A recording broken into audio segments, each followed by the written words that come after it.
Most people see Bill Gates as the face of unstoppable success, a young genius who built Microsoft, changed the world, and became one of the richest men in history. We hear about his inventions, his fortune, and his charity. Yet very few know the darker side of that story. Before the fame, before the billions, there were painful mistakes, wrong decisions, and public defeats. Each one could have ended his journey completely. Today, we'll uncover those failures and the powerful lessons behind them. This is the hidden chapter of Bill Gates, the story success tried to hide.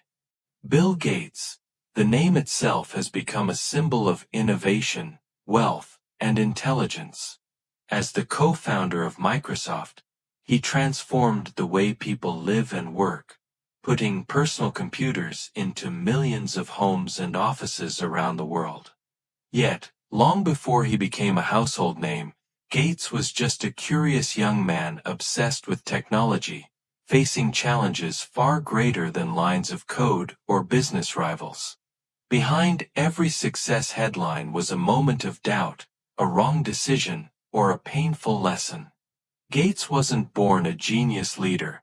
He became one through a series of trials that tested his patience, his vision, and his belief in himself.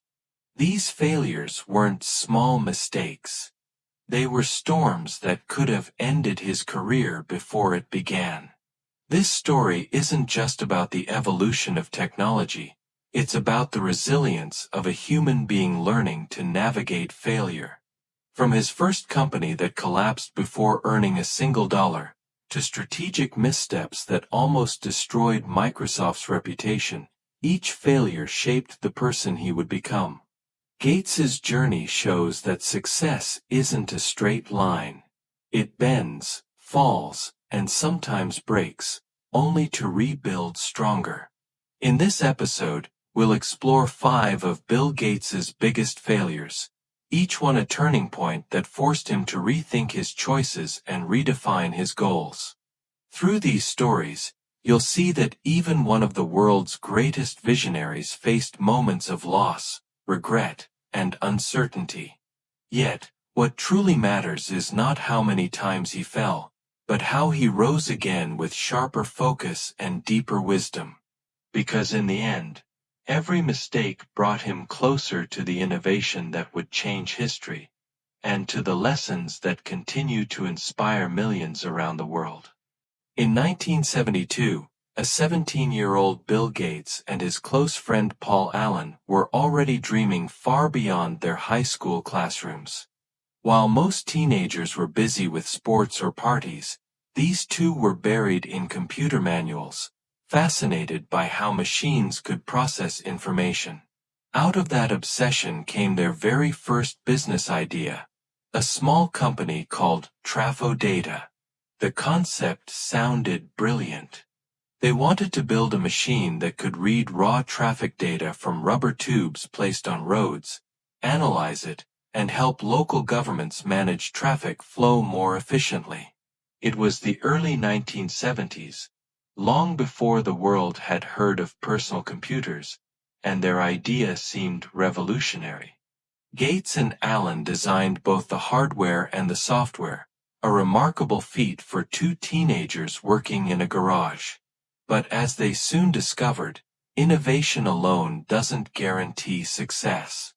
Their prototype worked. Sort of. It could process data, but it was slow, unreliable, and far from user-friendly. Worse, they quickly realized that the people they were trying to sell it to, city officials and transportation departments, didn't really need or understand it. The market was tiny, the timing was off, and their product was too complicated for its audience. When they tried to pitch the device, no one was interested. After months of hard work, Trafo Data failed to sell a single machine. Their dream dissolved quietly, leaving behind frustration and a sense of defeat. For many, that would have been the end of the story. Yet for Bill Gates and Paul Allen, Trafo data became their most important classroom. They learned how to build software for real-world machines, how to handle data, and, most importantly, how to transform failure into progress. Gates later reflected on it, saying, "Trafo data was a failure that built Microsoft." The lessons were clear. Understanding technology isn't enough. You must understand people.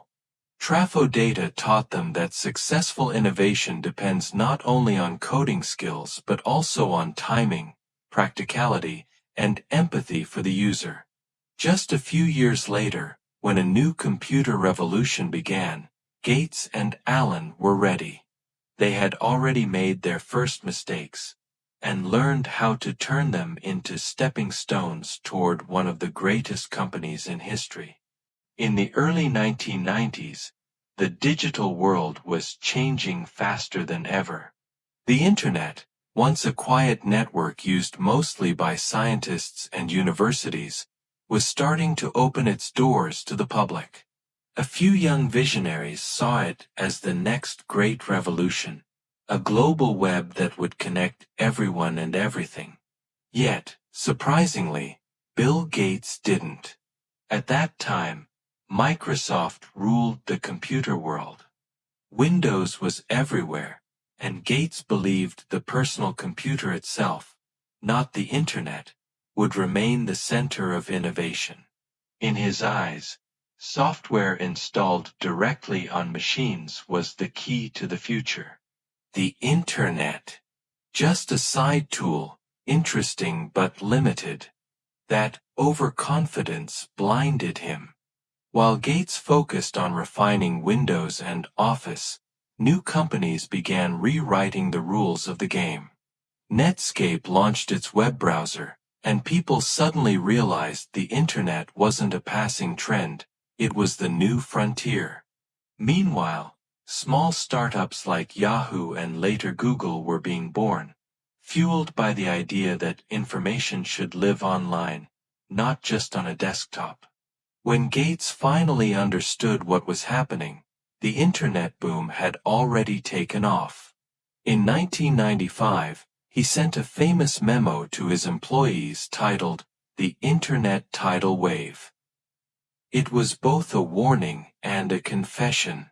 In that memo, he admitted that Microsoft had fallen behind and needed to move fast, or risk becoming irrelevant.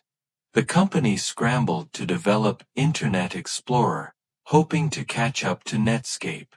They eventually succeeded in dominating the browser market, but not because of innovation.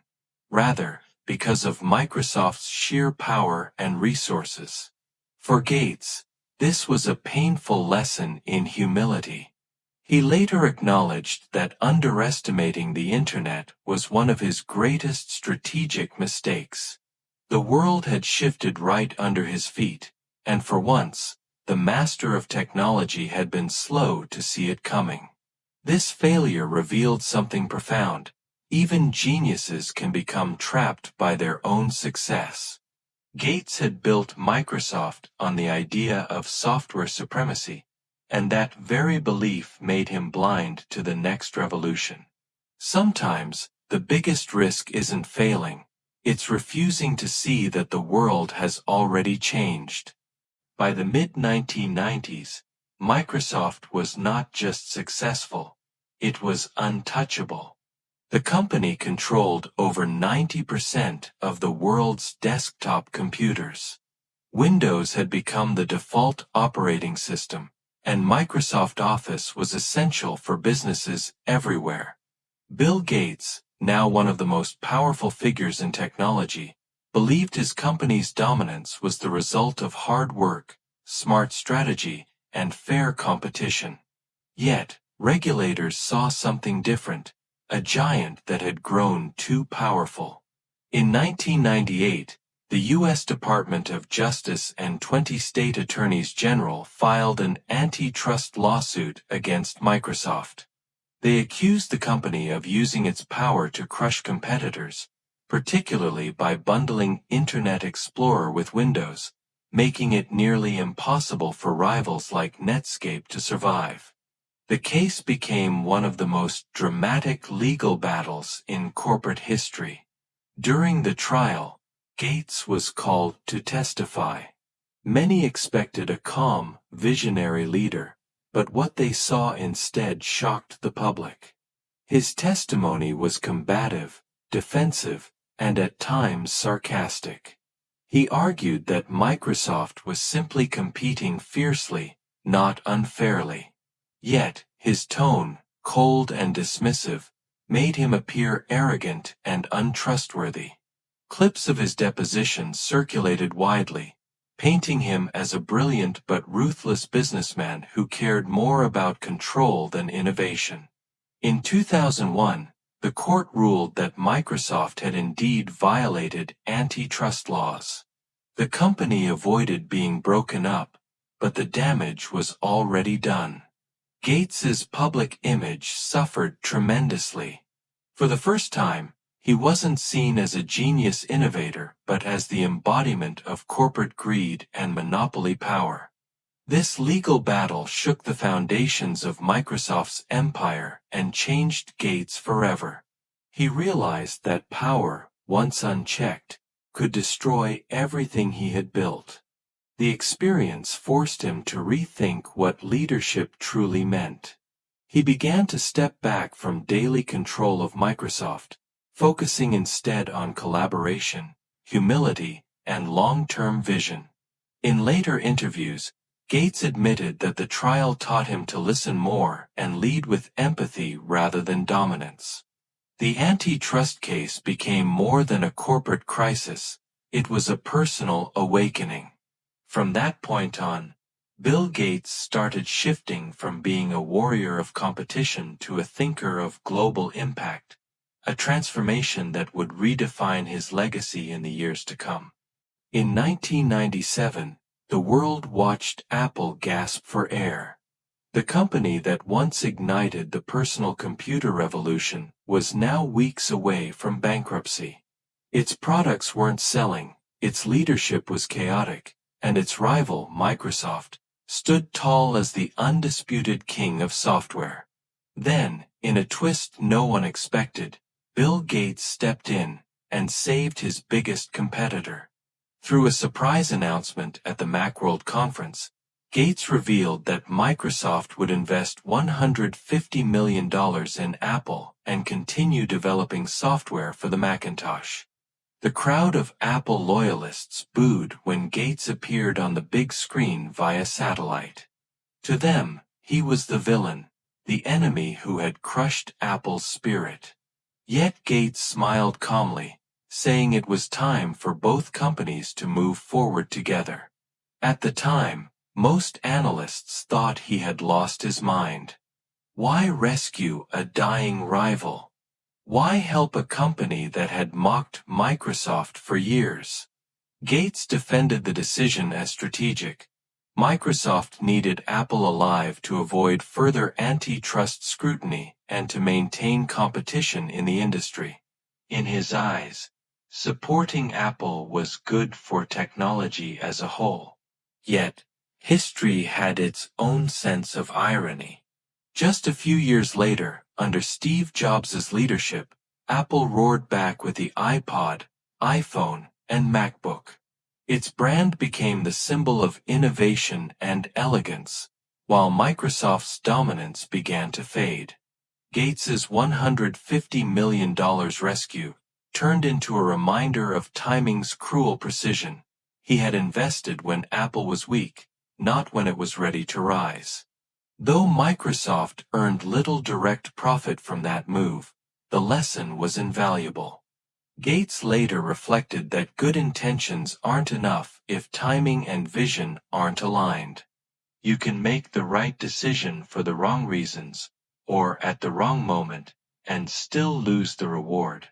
That investment taught him to think beyond winning and losing. In business, sometimes your greatest rival becomes your greatest teacher. Gates came to understand that not every success must belong to you, and not every setback means failure.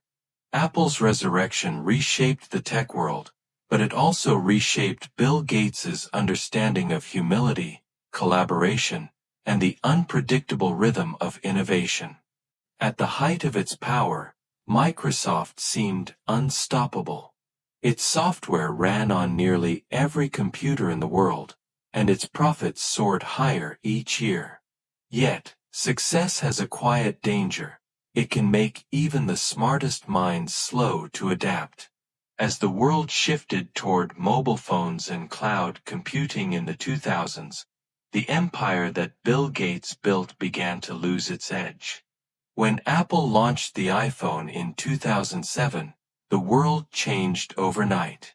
Technology was no longer just about computers on desks. It was about powerful, personal devices that fit into your hand. Google quickly followed with Android, opening a new era of mobile innovation. Meanwhile, Microsoft hesitated. The company clung to its familiar territory, Windows and Office, believing that personal computers would remain the center of digital life. That hesitation proved costly. Microsoft's early attempts to enter the smartphone market, such as Windows Phone, failed to attract users or developers. The ecosystem was late, confusing, and poorly marketed. By the time Microsoft realized the magnitude of the shift, Apple and Google had already taken over the future. Gates would later admit with painful honesty, "Our biggest mistake was not becoming what Android became." Those words carried the weight of regret from a man who once shaped the entire technology landscape. For decades, Gates had been the visionary everyone followed. Now, the industry was racing ahead without him. Microsoft's dominance began to fade, and its image as a leader in innovation slowly eroded. Yet, this failure marked the beginning of Gates's most profound transformation. Instead of clinging to control or searching for excuses, he stepped down from his leadership role and redirected his energy toward a new purpose: philanthropy and global education. Through the Bill and Melinda Gates Foundation, he began addressing some of humanity's greatest challenges: poverty, disease, and inequality. In a sense, this was his final and most meaningful reboot. Gates turned his technological defeat into moral clarity. He realized that while he couldn't always stay ahead in innovation, he could still lead in compassion and vision. The story of Bill Gates doesn't end with missed opportunities, but with a powerful reminder. Success isn't about never falling behind.